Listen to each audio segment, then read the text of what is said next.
Halo, assalamualaikum warahmatullahi wabarakatuh. Apa kabar semua? Semoga dalam keadaan sehat walafiat. Amin, Allahumma amin. Dan terima kasih sudah membuka video ini. Semoga informasi dalam video ini bisa memberi wawasan baru dan juga paling tidak bermanfaat.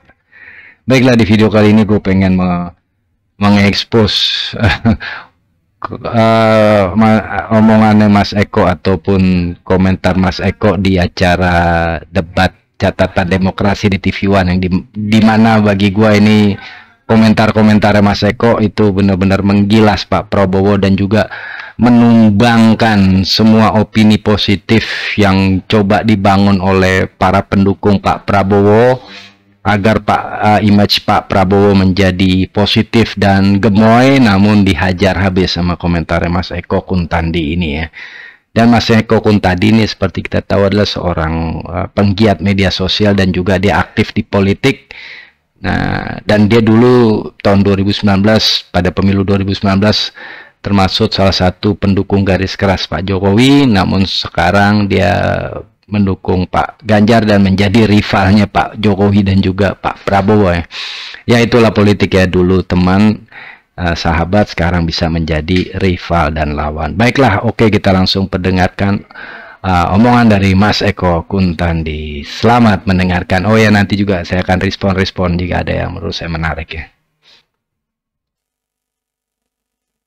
Itu realitas. Nanti ditanggapi sama Mas Eko. Bang Bibulman, kita ke Mas Eko Kuntadi terlebih dulu yang juga memantau pergerakan di jagat maya. Mas Eko Kuntadi.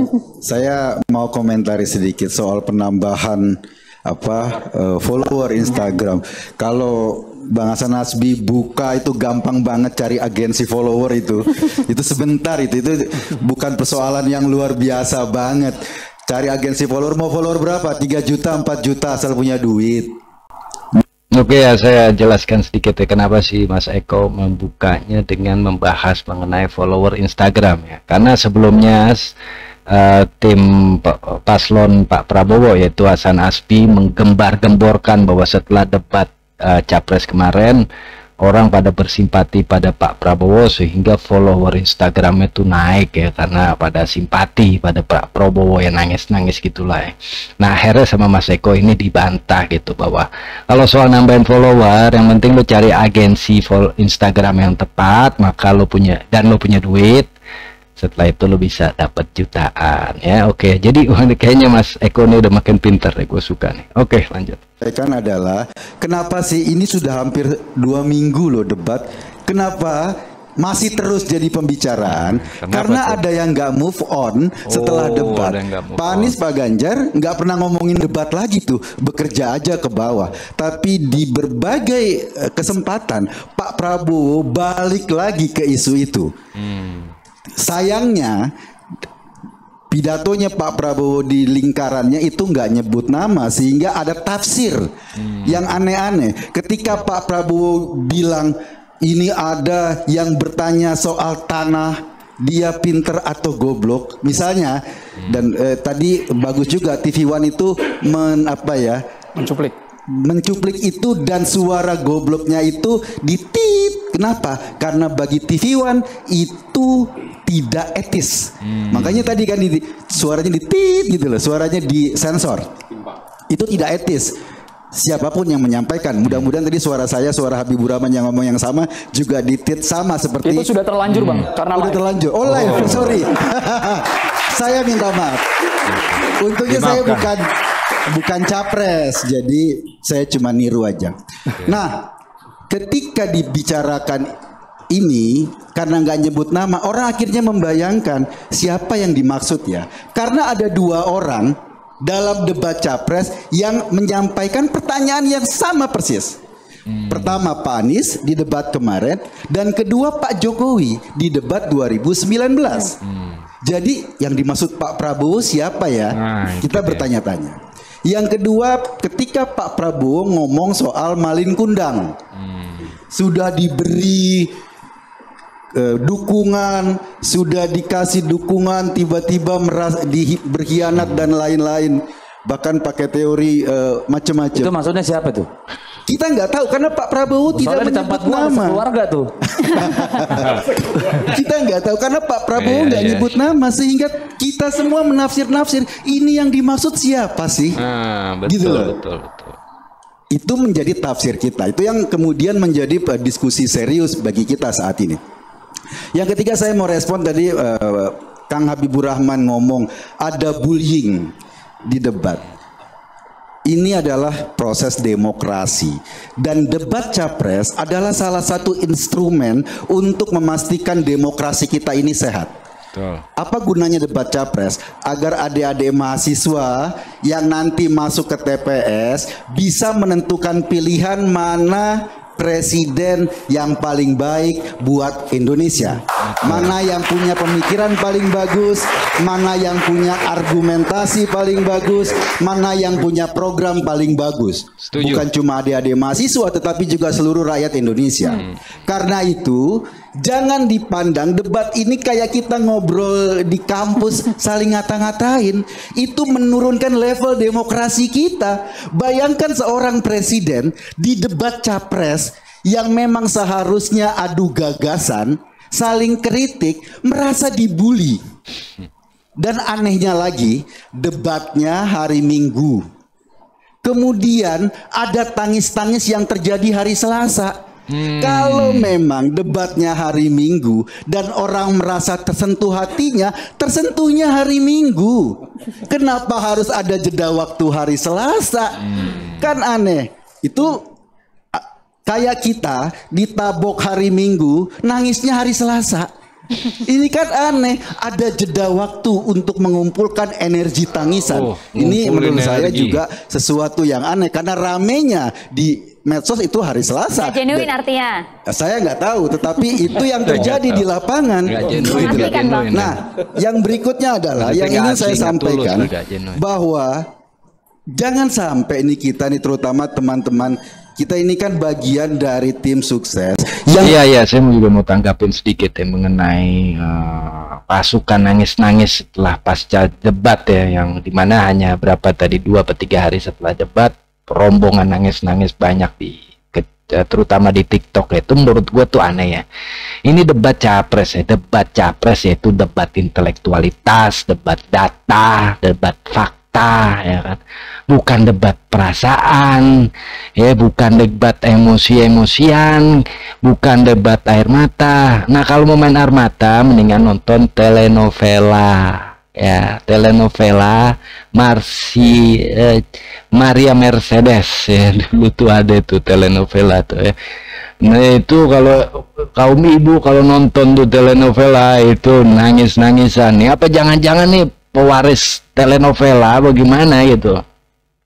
Jadi intinya gitulah, kita ini udah buanglah jauh-jauh perasaan-perasaan yang nggak jelas gitu, nangis apa sih? Ini data, ini orang yang akan memimpin kita 5 tahun ke depan. Jangan main perasaan, kita mencari kualitas dan prestasinya. Apalagi yang bersangkutan itu seorang incumbent atau petahana yang sedang menjabat.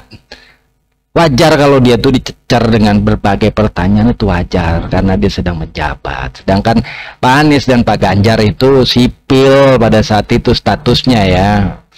Ya jadi wajar kalau dicecar gitu. Harusnya disitulah Pak Prabowo menunjukkan kualitasnya dia sebagai capres plus sebagai menhan ya. Dia bisa mengkonter semua pertanyaan yang apabila datanya salah, tunjukin data yang benar. Ya kan, bukan terus pengikutnya orang-orang setelah itu pada nangis saya akan balas pada tanggal 14 Februari. Apaan tuh? Lanjut. Punya kewajiban untuk juga memberikan edukasi politik kepada seluruh masyarakat.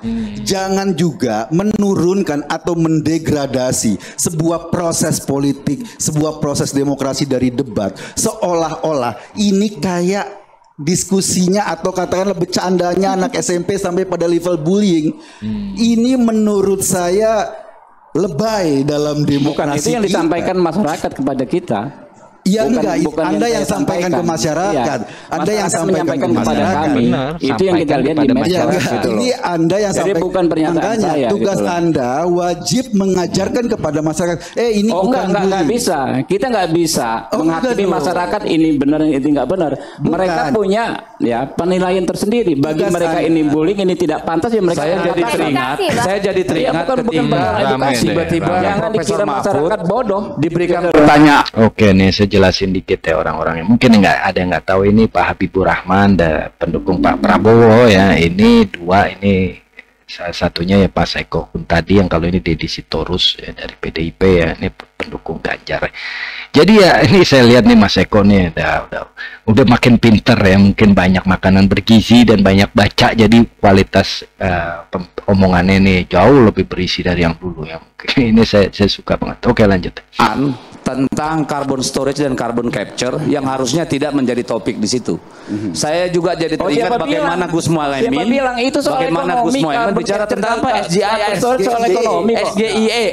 Saya Siapa? kira sudahlah begini. Seharusnya Sudah apa? kemarin enggak Itu relevan. Dua bukan. pertanyaan tersebut sangat relevan. Maksud enggak Kalau tidak relevan, Bos. Satu oleh isu moderator, lingkungan. Isu akan lingkungan bukan isu ditengahi. ekonomi, Akan Bos. akan bisa dipotong. Gimana sih?